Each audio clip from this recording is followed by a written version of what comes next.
Why Arthur Smith? Why was he the offensive coordinator hire, do you think?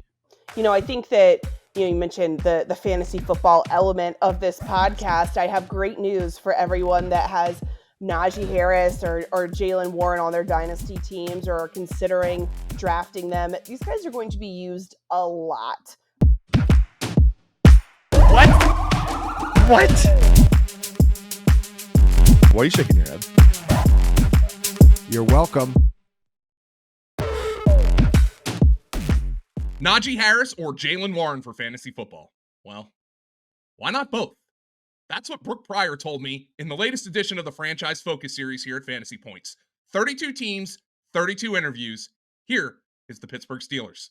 Brooke, one of the biggest pieces you wrote this offseason, maybe the best, I don't know if you think there's anything better, is after the Steelers acquired Russell Wilson and Justin Fields, you had a nice long article up at ESPN.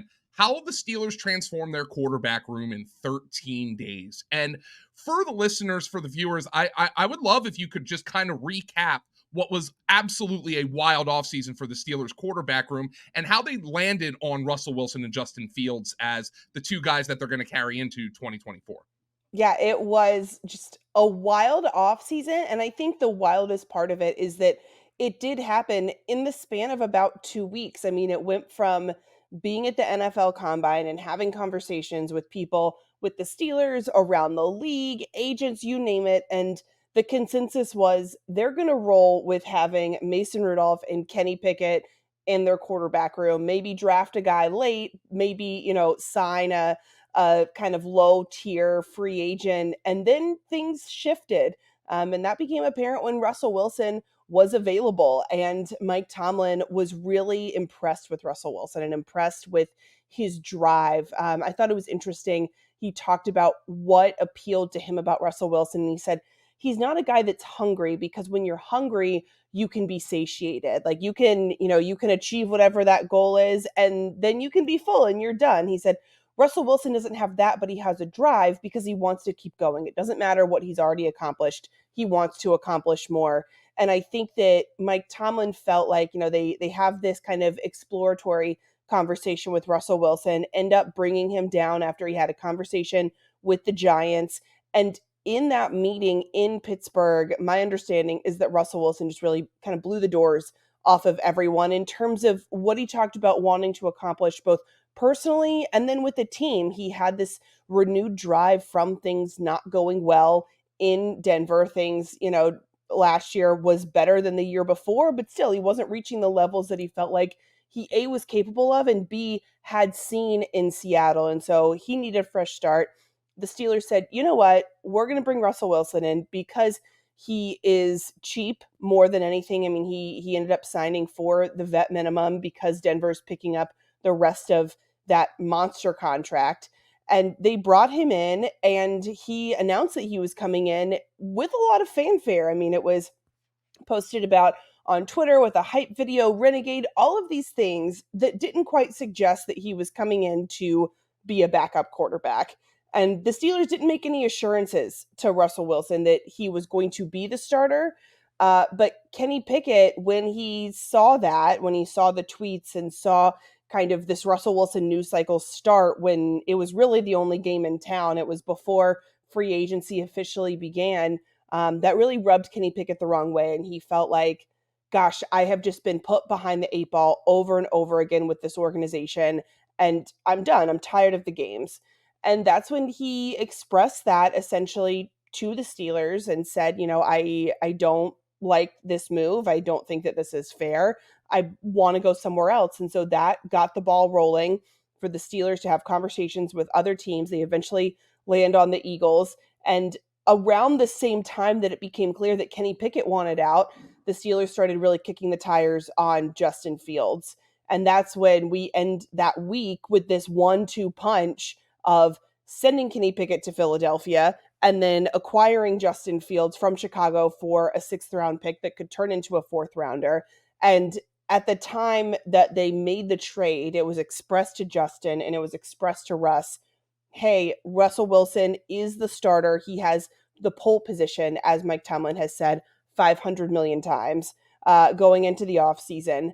something that was done to establish a pecking order, and to make things less awkward in a similar way that they were a little awkward with Mitch Trubisky and Kenny Pickett when Trubisky was signed in free agency, and then Pickett was drafted with a first round pick less than 2 months later. This was kind of done to establish that ranking going in at least to training camp, when then more things will kind of be sorted out through more of a quarterback competition. But at this point, it's Russell Wilson number 1, Justin Fields number 2. Justin Fields expected to learn from Russell, not only on-field things, but, how to kind of mature and develop into being an NFL quarterback, and to give him the support that I think this organization felt like maybe he didn't necessarily get in Chicago, and kind of see how he acclimates to being just in a different environment with a different head coach and a different kind of leadership structure. So that's where things are with the Steelers going into OTAs that are going to start up here soon. And I think that the Steelers, while their quarterback room is completely different, it does kind of remain to be seen if it's different better or just different for the sake of being different, because we know that Russell Wilson is not the same quarterback he was, 5-6 years ago. But he seems to think that he's still got something left in the tank, and the Steelers feel that Justin Fields has a lot of untapped potential that they would like to unlock.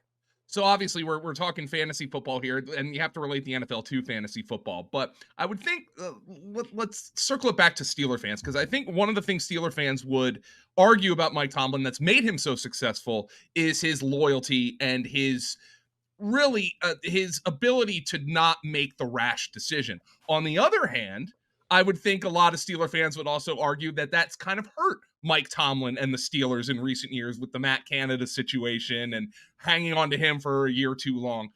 So I want to relate this to the quarterback room. How long a leash, in your professional opinion, from being around Mike Tomlin for as long as you have, how long a leash does Russell Wilson have? Because fantasy players want to see Justin Fields out there because of his running ability.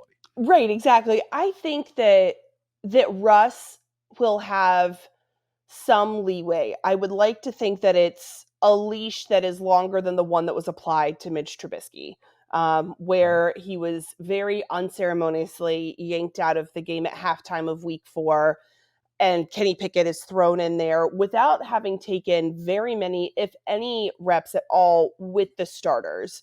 I think that the lessons they learned in that quarterback competition, you hope that they're applied to this situation where they're setting up both guys for success, because that ultimately, I think, tanked a lot of the season because Mitch Trubisky was constantly looking over his shoulder and wondering, when are they going to put Kenny Pickett in?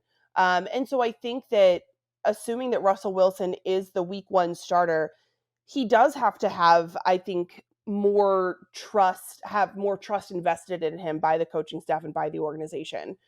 That being said, both of these guys are also on 1-year deals, and the Steelers then essentially have, this season to figure out which one is the future of this franchise, which one is going to be worth the money in the contract when it gets to that period of time between the season ending and free agency starting. Because as we know, they did not pick the option up on Justin Fields, which makes a lot of sense. That was $25 million that they're not going to pay a guy that they haven't seen for their own eyes in this system.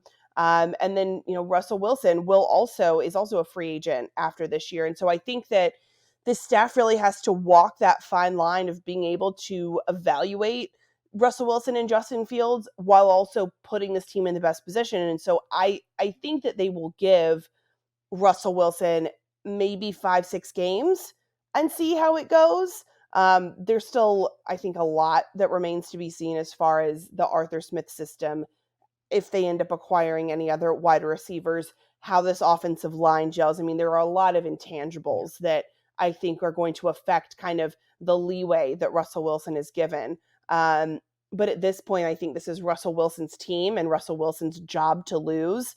But, I think a lot depends on how this season gets started. Why Arthur Smith? Why was he the offensive coordinator hire, do you think?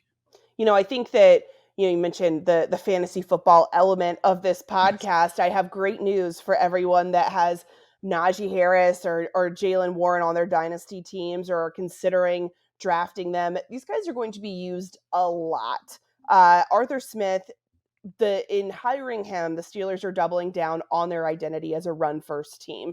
This is a team and an organization that historically has been such a ground game oriented organization. It's not going to be about the downfield vertical throws and electric quarterback play. You know, the way that Ben Roethlisberger obviously did so many great things for this organization, but at the end of the day, it is a ground and pound team, and that's what they're getting back to.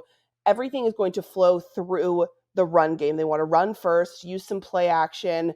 I think the tight ends are going to be really involved. I think that this is why they drafted 3 offensive linemen, because they need to have a really strong line to dominate up front and let everything go from there.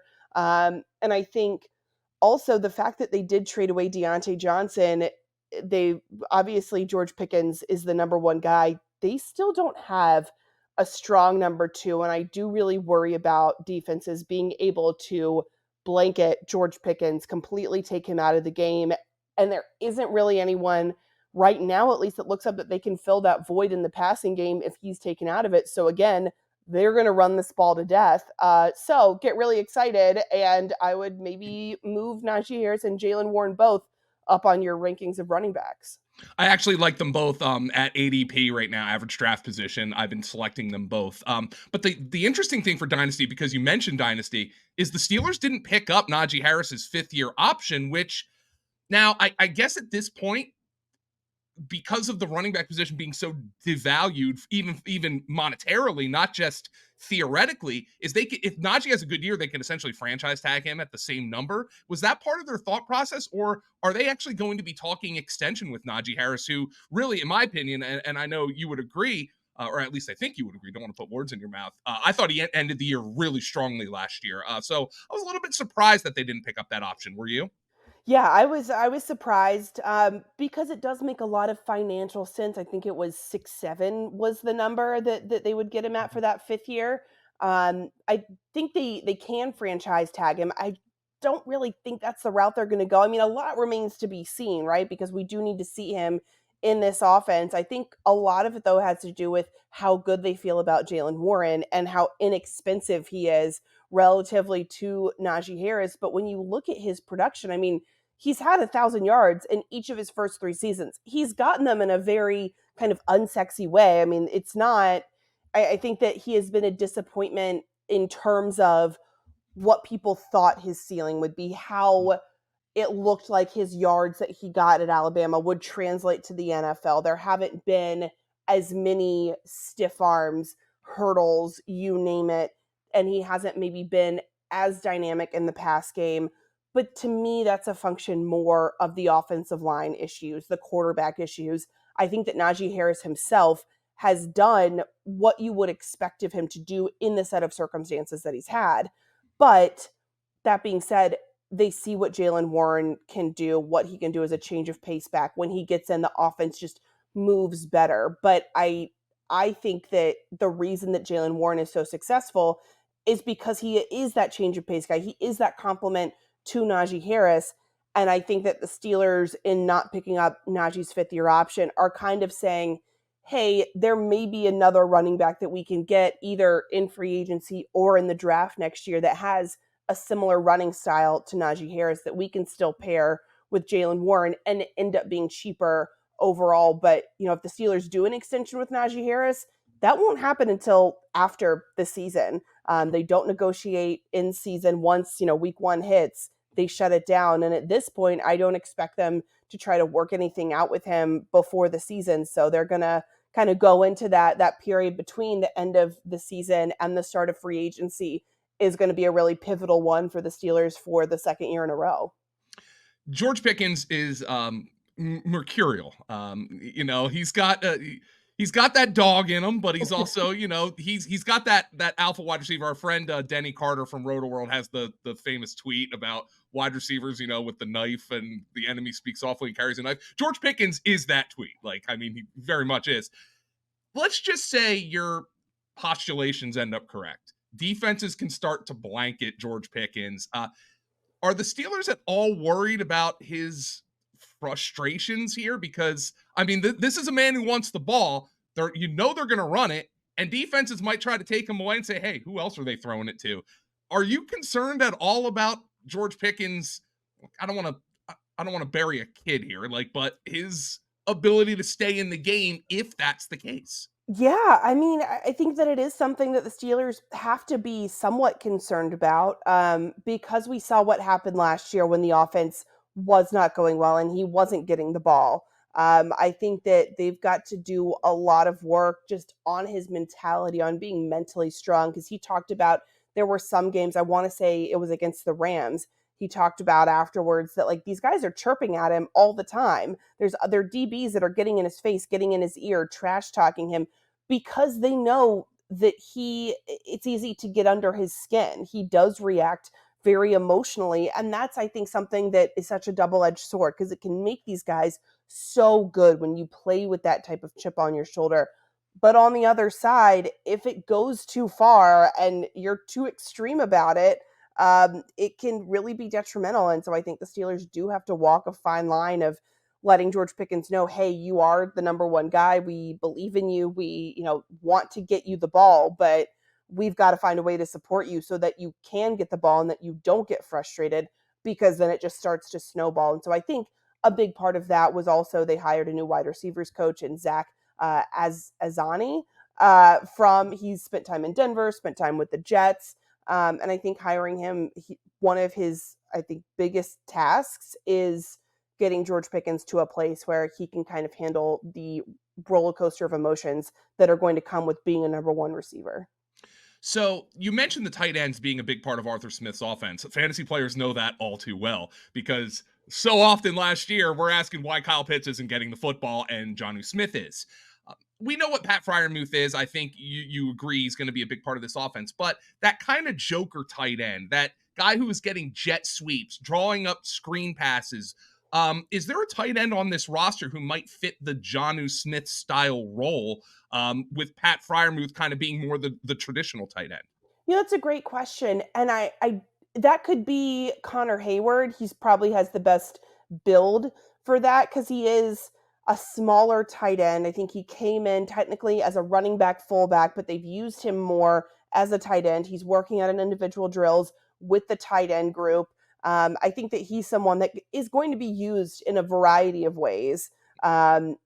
He is, I think, the most kind of intriguing option, a little bit of a question mark because he can fit in so many places. But I'm thinking of like the rest of the tight end group. Darnell Washington is very much a blocking tight end. He does have good hands, but he also has some knees that make you wonder if he's actually 45 years old instead of just going into his second year. But yeah, I think that Connor Hayward is set up to have an expanded role in this type of offense and probably be the guy that gets targets and people who have Pat Freiermuth on their rosters goes, oh, why not Pat Freiermuth? This is maddening. But there will be games where Pat Freiermuth has good games, does go off. At least I think it would behoove them to do that because I just go back to the Bengals game last year when he, I think, had over 200 yards and was the best he's looked in his time as a Steeler. A couple more before I let you go because this is such an interesting team. We heard tale that the Steelers might be considering using Justin Fields as a kick returner, which is very interesting. Now, as a fantasy guy, if Justin Fields, now obviously the Steelers won't be doing that if Justin Fields is ever the starting quarterback, but if they're having success with Russell Wilson, can you envision a scenario where let's just say not just the kick returning, but Justin Fields at the goal line, which then also becomes a frustrating thing for us. If you have Najee Harris and Jaylen Warren and George Pickens, can you foresee a scenario in which that happens? I go back and forth on it because every fiber of my being says, why you're not going to put your backup quarterback in a position to get injured. Yes, they are making rule changes that are supposed to limit the damage that can be done in terms of injuries with returns. It would be an intriguing option at the goal line because of his speed and his body type. But at the same, I don't think it happens. I think that is in the bag of tricks, but I think it is very far at the bottom of the bag, and they're going to have to reach really deep and sift through some other options to go down and grab that one. Because when you look at the rate of injuries among quarterbacks in the league last year, I forget how many different quarterbacks ended up playing, but it was, I want to say, a record for the number of I quarterbacks who have got to a imagine. start. Yeah. So with that in mind, there's not a lot of depth behind Russell Wilson and Justin Fields, which there doesn't have to be. I mean, you really need one, maybe two good backups, but I don't think that you end up burning that, putting Justin Fields at risk for a kick return, especially when you just signed Cordero Patterson. I think that there are other options that they would explore before putting Justin Fields out there, but will we see it in training camp? Sure. The same way that we saw Kendrick Green as a fullback last year that got everybody all excited and then they traded him away. It was just kind of something that keeps the ball rolling, keeps us interested and engaged, and gives us something to talk about instead of, the battle for left tackle or right tackle. So the Steelers, you did mention, not very deep at wide receiver, drafted Roman Wilson and basically made a bunch of dart throw signings this offseason. Out of those guys, and including Roman Wilson, which of them that are currently on the roster do you think has the best opportunity to make a statistical impact this season? Probably Roman Wilson. I mean, the other signings kind of feel like if you have spent any time with Arthur Smith, congratulations, you are now a You're on the Pittsburgh team. Steeler, right? It's like it's kind of if you coached with Sean McVay or you're friends with Sean McVay, then you get a head coaching job in the Right. NFL. That kind of felt like the strategy for wide receiver. I think the majority of these signings are probably not going to end up making the roster, but they're just they're cheap signings. They're bodies that you can bring in to try to figure out who fits. Quez Watkins to me is an intriguing one. I think he has a lot of upside, but he has problems dropping the ball, and the Steelers have already experienced that with Deontay Johnson, who I think had way more of an upside than Quez. Scotty Miller is an interesting one, but I think the guy that's going to have the biggest statistical impact of these newcomers is going to be Roman Wilson, someone that they felt strongly enough about to invest a draft pick in. I think I like his size, his speed. He reminds me a little bit of Calvin Austin, and who is someone that I would like to see the Steelers use more, because he's built like a slot receiver, but in talking with his college coaches, this is a guy that doesn't mind being out wide. His speed and his vertical, he can climb up and get the ball. I think that that's something that they need to kind of look at using more beyond just some jet sweeps here and there. So the Steelers are going to be one of the most interesting teams to follow all summer. That's why we needed to get Brooke Pryor on the program. She covers the Steelers for ESPN NFL, and you can also see her occasionally on Get Up in the morning. At BE Pryor on the Twitter machine. Make sure you follow her for more Steelers updates this offseason. All kinds of battles going on, including on that offensive line. Brooke, thanks for joining us on the Franchise Focus series again. It was great talking to you this year, and we'll talk to you again next year. Absolutely. Thanks for having me.